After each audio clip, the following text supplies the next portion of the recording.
Вот наш подарок, дорогие мои друзья. Ура!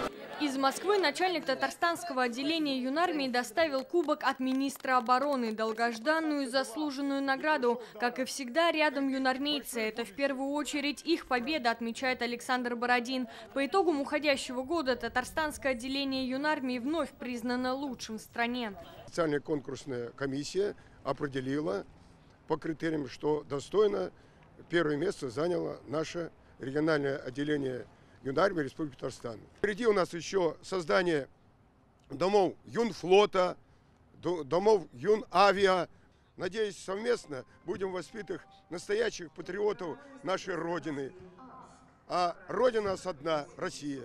На перроне ЖД вокзала юнармейцы лучшего в республике отряда, ученики 161-й школы Казани. Евгения Канаева в этом движении уже 3 года. Признается, юнармия повлияла на выбор профессии. После школы, как и ее дядя, хочет стать военным. Многие не уважают Родину, а именно в юнармии ты можешь научиться всему.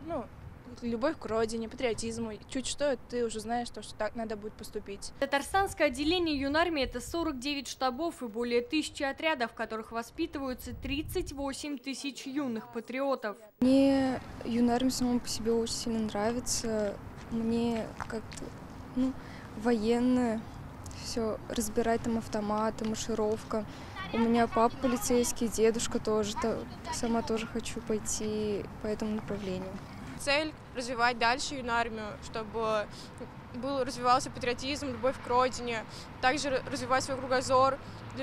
То есть я совмещаю все это с учебой, и мне не сложно.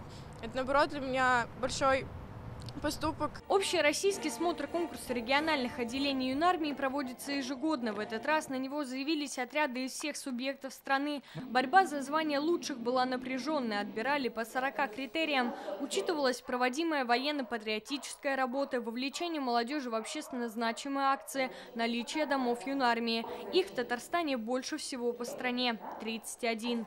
Алена Струминская, Рамзиль Гарипов, ТНВ, Казань.